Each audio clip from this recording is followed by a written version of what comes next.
Let's get into the major story, which is coming out of last night's All Out show, and I'm going to refer to Andrew Thompson's write-up of this on the site with a recap of some of the reporting from PW Insider, F4W Online, as well as Fightful Select, and also Stephen Milhausen of DAZN was also reporting on this today. And Andrew had written, according to reports from both PW Insider and F4W Online, there was a physical altercation that took place following Punk's press conference. It was first reported by Fightful Select that there were some in the company who were not happy with what Punk said at the presser. The situation involved Punk, producer Ace Steel, and the Elite, Kenny Omega, Matt, and Nick Jackson. The PW Insider write-up reads that Omega and the Young Bucks went to Punk's locker room to confront him. That is when the physical altercation took place with Punk, Matt, and Nick, but there's no confirmation on their end regarding who threw the first punch. Ace Steel arrived on the scene and got involved, but it is noted that his wife was in the vicinity of the incident. Steel and Punk are close friends. A number of AEW personnel split the two sides apart as they continue to shout at each other. Now, in F4W Online's write-up, there is a note that Punk threw the first punches at Matt Jackson. Ace Steel allegedly threw a chair that hit Nick and then proceeded to lay hands on Omega and allegedly bit him. AEW has yet to comment on the matter. Following Chris Jericho's media scrum, he whispered to Tony Khan, quote, "Some shit went down," as he exited the stage. Khan was present for the entire scrum and did not see the incident as it happened in real time. It was also picked up on video during the Swerve in Our Glory scrum of a security guard racing to the back that people have assumed had to deal with this incident that went down. So, I mean, I don't think we can get into like the nitty gritty details of everything that happened, but I think we can take like a large picture view of who was involved here. When you're talking about a shouting match versus punches being thrown, a potential chair connecting with one of your major stars on top of it, someone potentially being bit. You have the fact, whatever stock you want to put in the titles, these are 3 EVPs that are involved in this, and you can look at that from the side of the talent that is getting involved physically with EVPs, and the EVPs conversely getting involved in this. There's that dynamic to things. There's a producer here in Ace Steel. Like, these are people, and your top star, bar none, in CM Punk. So these are all people that have significant weight attached to their names or job titles that I cannot fathom how this doesn't go without some sort of response from the very top end of the company. I just cannot fathom that happening, but we are talking about 4 of the biggest stars in the company, and a really it just feels like a powder keg that has exploded, and this is going to require the most intensive management of Tony Khan to try and quell what has now erupted from. I mean, that press conference was just a breaking point last night. Absolutely, yeah. As if like the evening could have been even more newsworthy than Punk's comments at the press conference. To hear about some of these reports from very credible sources about a physical altercation that took place, and the details of which I'm sure we'll learn a whole lot more of in the days to come. It is taking really like the events of last night from just kind of being a simple news story to like almost something of legend right now. That's sort of like the critical level that we're kind of reaching at. And it is by far, I think, the biggest test that Tony Khan is facing as, a professional wrestling promoter, as somebody who's a leader of a locker room that appears to be incredibly divided right now. How do you deal out punishment while at the same time, ensuring that will harm you, will harm your product, but ensuring that your business is maintained. We're right. Talking about the 4 arguably integral acts of various. It's your divisions. World champion and your trios champions as well. Absolutely. So you can't suspend everybody and willingly take everybody off of TV. However, you have to show a message to the locker room that you can't stand for this. What is that going to look like? And it's interesting though, because like in the comments at the press conference, when Tony Khan was not necessarily aware of how much this had escalated, but simply after follow up to CM Punk's comments, I mean, Tony was asked, and he had very much the attitude of, yeah, in wrestling, people and performers aren't going to like each other, and oftentimes that creates for great television. He was almost like speaking of it as, this is an opportunity for me to, turn this into story. Does he still feel that way? Is it irresponsible for him to you can't say that at this point. Now this is a dangerous work environment. Like if you're talking about chairs being thrown at people, I mean, if this was in the NFL, if this was at Fulham, what would the reaction be? I would have to imagine suspensions like that. I would look at any sport, and that would likely be the outcome here. The question becomes, like, is this a tenable enough situation that you can? I think the best case scenario is that they're on islands from this point forward, where they exist once a week in a building. They will not work together. They will be separate, which they are now, aside from the Punk Hangman program. You can never rule out at some point you could revisit that. I do not see that in any near future at this point with Punk and Hangman. That might be a very optimistic outcome after this. This could you could be at a situation where it is ultimatum for either side. It's him or us. It could very well be in that position. And whose side will Tony take at that point? Who is more integral to your business? It would be one thing if this was simply Colt Cabana and CM Punk, but it's not. It's, three of your founders, three people with executive positions, and arguably the person who's done the most business for your company, who is in the process of taking your company to the next level. The fan response to this, to me, has largely, as expected, I think, been anti-Punk. Is that how you felt? I've seen mixed. I think some people. I think it all comes down to, from the public perspective of how you read the Hangman promo that at least publicly started this. And I said at the time when it became an issue a couple of weeks ago that, to me, it's okay. Here was somebody that I believe was building a match, and he stepped on a landmine on television, whether intentional or not. He stepped on that landmine, and that set off Punk, and that has now. It materialized with the response on television several weeks ago that I thought was very, and you either view it as a guy that was totally unprofessional, or that this was his public response to a public line thrown at him in Hangman Pages. I see them as different, because one was building to the pay-per-view with the intent of creating this hatred among these two that you are going to go see fight on Sunday. Punk believes that comment jeopardized their first $1 million live gate, which he did not expand upon. How did that jeopardize a $1 million gate several days after the promo? It seemed pretty self-explanatory that he was considering walking out and not appearing. That's how I took it. That's the only way I guess you can read it, because it's a case of, again, if you're going out there and you're not scripting lines, and it's, hey, you fire off at me, I'm going to fire off at you, you're going to run into this. And we've seen it come countless times, that there are going to be lines that you're not expecting, and suddenly it crosses this line, and everyone's line is going to be different when you're building up imaginary conflict that suddenly is based on one line becomes real conflict. Right. I think there is sort of a bit of leeway that you can maybe give performers when somebody might step over the line. At the same time, I think there are other avenues to resolve that conflict than, throwing a tantrum and saying, I'm not coming to work, or I'm not going to fulfill my obligations in my contract and doing a pay-per-view if that is what had happened back in May. This is the go-home show.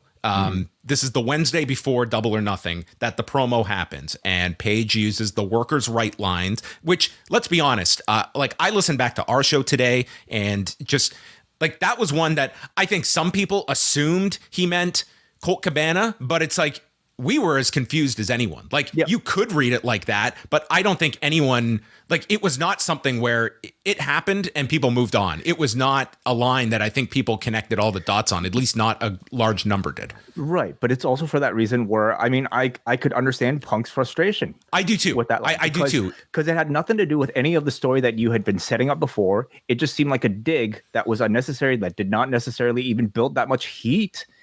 At least No, it was a line that it was out of context. It did not make a whole lot of sense.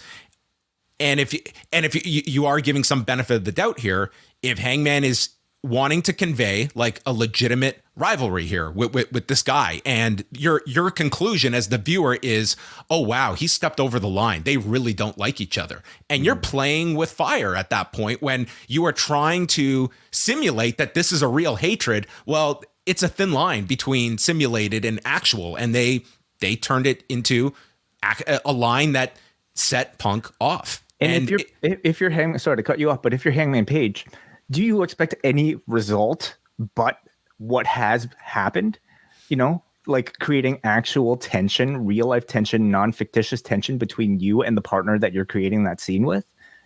Like when you're throwing out a line like that, you know, he's asking for people to look deeper when you're talking about workers' rights. You know, he's asking for people to kind of, you know, look past what's story and into the reality of CM Punk's role and how it may have affected the rest of the locker room. It's also worth noting the timing of that promo was a week after the Sasha Banks Naomi issue, and Punk had, you know, spoken publicly in favor of them and backing your colleagues. So I imagine that as well, timing wise, played into Page's thinking of using the line. But I agree, it was to me a line that did not sell the show.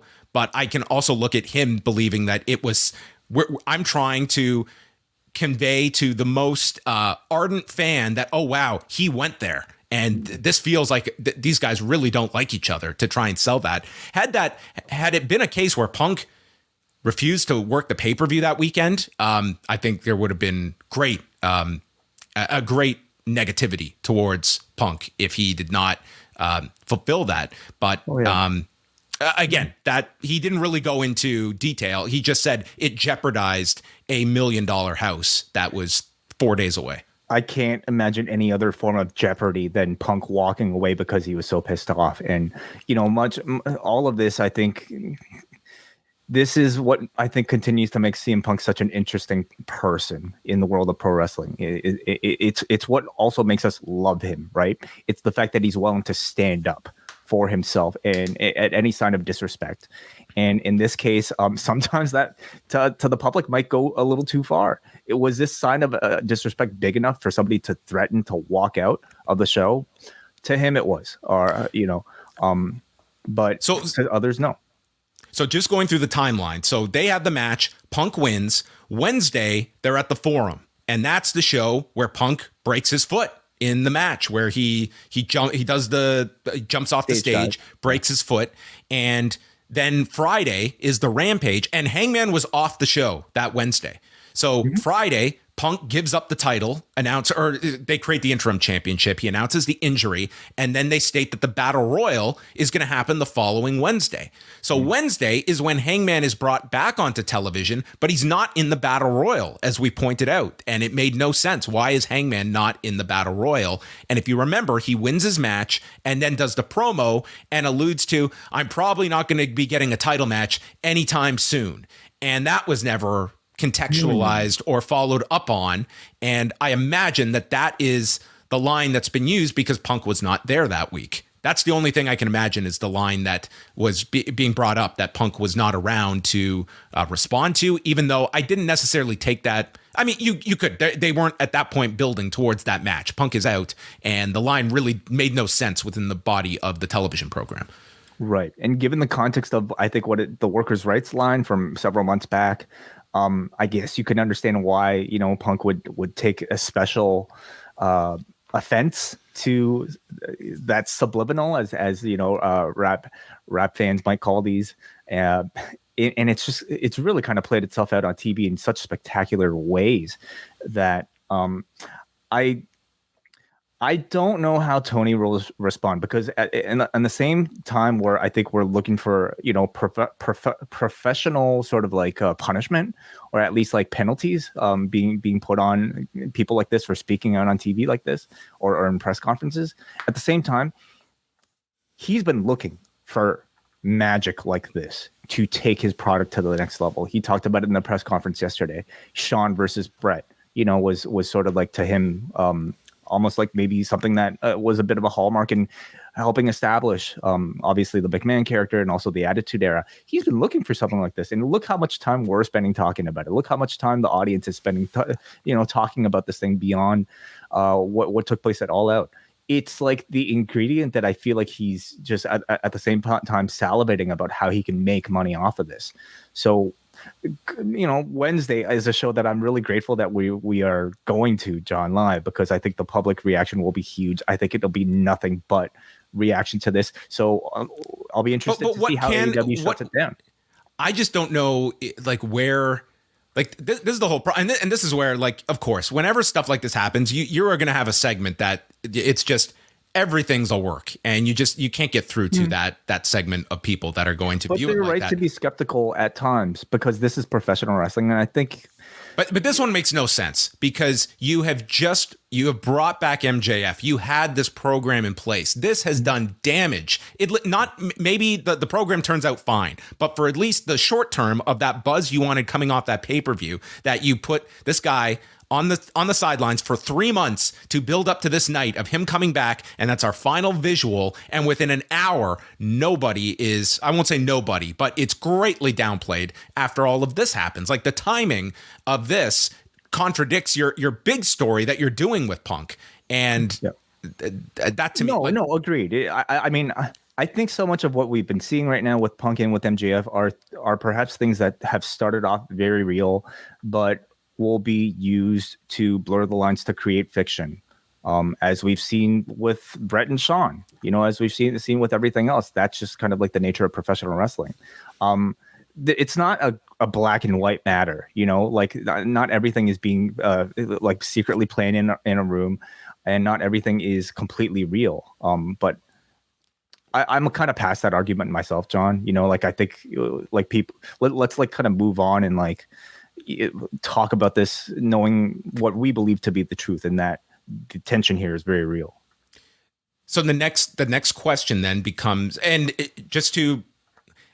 I guess you also have to look at just the handling of all of this, because these months go by, Punk comes back and he does the promo on Hangman in the ring, calling him out.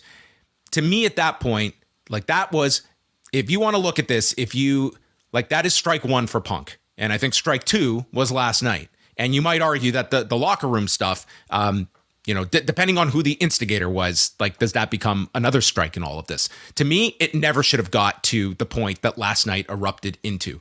After that promo several weeks ago, first of all, the fact that all of this was boiling after the Hangman promo, this is where, there needed to be some kind of understanding so that promo never happens in the ring from Punk, calling out one of your baby faces to the surprise of everybody and making your baby face look like an utter fool on television, regardless of whether Punk feels he's justified or not. If I'm the executive producer of this show, there is no way that you are doing that to one of my central figures, and we do not know what is happening on our television, and you are calling out this challenge out of nowhere, justified or not in your mind. Right. Now, would you say the same thing for Hangman's line from the prior promo? I have a lot more leeway on that line, given that they were working together. They were working towards... Not that one, but what about the other one about not getting a title shot anytime soon? If that was a completely improvised line and we're not going towards that match, that's a fair one too. Yeah.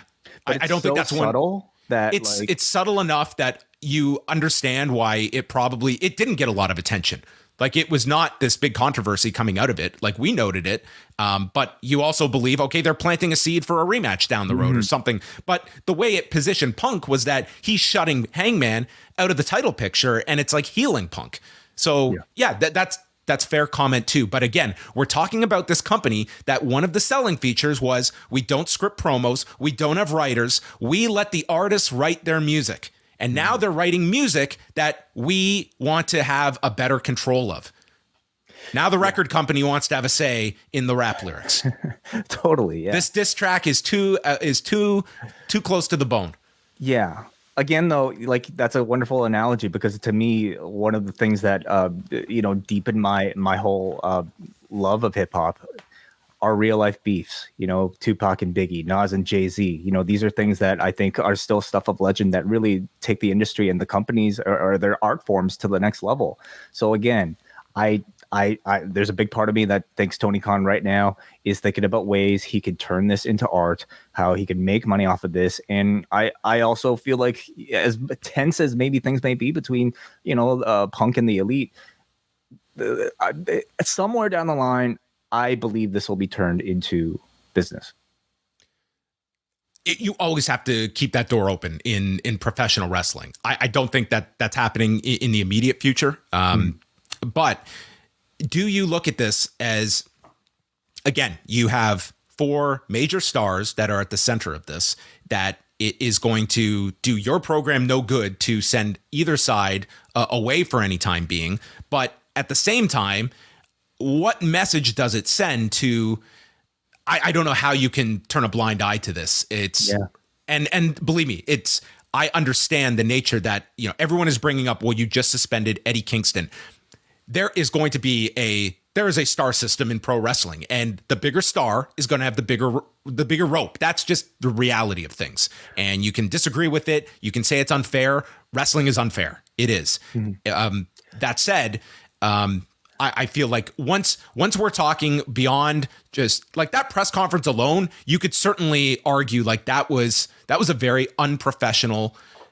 Not so much him defending himself about the Cabana stuff and addressing it. He has a right to defend himself, but then to run down your EVPs in a roundabout way, pretty much insulting Tony Khan, who put those people in those places. Like that was, I think it made the company look really bad to have your top star just pretty much paint your company as amateur hour. There's no doubt. Absolutely. But is it a punishable offense? Is it wrong for a man with a live microphone to speak out his grievances? This is CM Punk we're talking about here. It adds to the fact that, Tony, not to mention the fact that Tony Khan was right next to him, basically kind of like almost kind of, I wouldn't say nodding in agreement, but certainly not looking, upset. I do not think he was comfortable in that position. I don't think he wanted to sell his emotion. But it's bad for him to come out after this to say, I'm going to punish you for saying these things, even though in the moment I let you go ahead and say as much as you wanted to.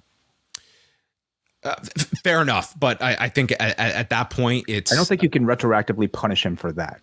When Tony was right there, kind of like almost complicit to it all. Well, I don't think I didn't think the press conference was going to lead to action, especially. But the physical alteration is a a different story. Absolutely, we're in a different area code of seriousness. I think he needs to take a stand for the integrity of his business, to show his bosses at Warner that this is a professional company. You have to suspend everybody who is involved in this. Obviously do your due diligence in a proper investigation, but when it escalates to physical altercation, you have to take a stand. And no matter how big of a star player this person is for your team, you got to suspend them.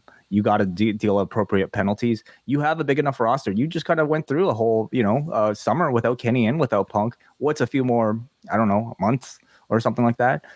Dish out the appropriate penalties. And then from that point on, see if you can work things out and turn it into art. Do you at all, and again, people are going to look at like the EVP titles of like how significant those titles are, but they are titles. They hold technically executive positions in the company. Do you hold those 3 to a higher standard, that as opposed to this just being wrestlers on equal footing in the company getting into a backstage skirmish? I hold wrestlers to a higher standard. I think you have to, That's a good in a answer. Professional environment like this, whether you're an executive or not. If you're an adult working in a professional environment, you cannot be throwing fists. That's unacceptable anywhere. So the EVP titles I think are also interesting too, because at this point we don't exactly even know what that entails, John. From what we hear, it's greatly diminished from like what it was, when the company began. So at this point, what does it even mean to be an EVP for the company?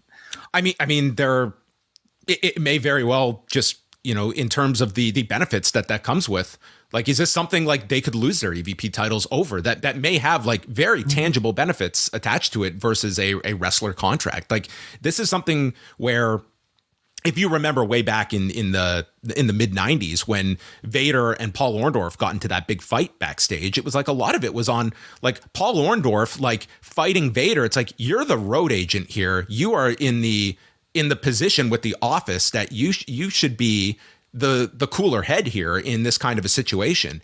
And even though it goes down as this legendary story about him like beating up Vader, and again, like, it's, I can understand having this kind of a response when you see this press conference in the moment, but at the same time, you hold these titles that are above the other wrestlers in the locker room. You are the people that set the culture of this locker room in many ways, that you are looked upon, that you just spoke at a talent meeting as representatives of this company, and you're getting involved in this. Whose fault it was, who threw the first punch, you were involved in it. And that, to me, and for Punk too, he's not an EVP, but he is your top star. And these are the people that are kind of the pillars of this company. And this is just, it's a very unprofessional look for the company, regardless of tangible benefits down the road of turning this into business. In the immediate, this is a locker room that to the public has just gone through weeks of kind of been, fanning the flames. And then these guys just threw gasoline on it on Sunday. And it looks like a locker room in chaos, whether that's an appropriate enough term or description or not. I think it is. Absolutely it is. I don't know how you can look at this as not. I'm sure there would be people in the locker room that it's very harmonious, but this is, these are your four players. And when you're getting a physical altercation with these kinds of details attached to it, it is something where it's gone too far. And now meaningful punishment, I do feel, needs to be doled out.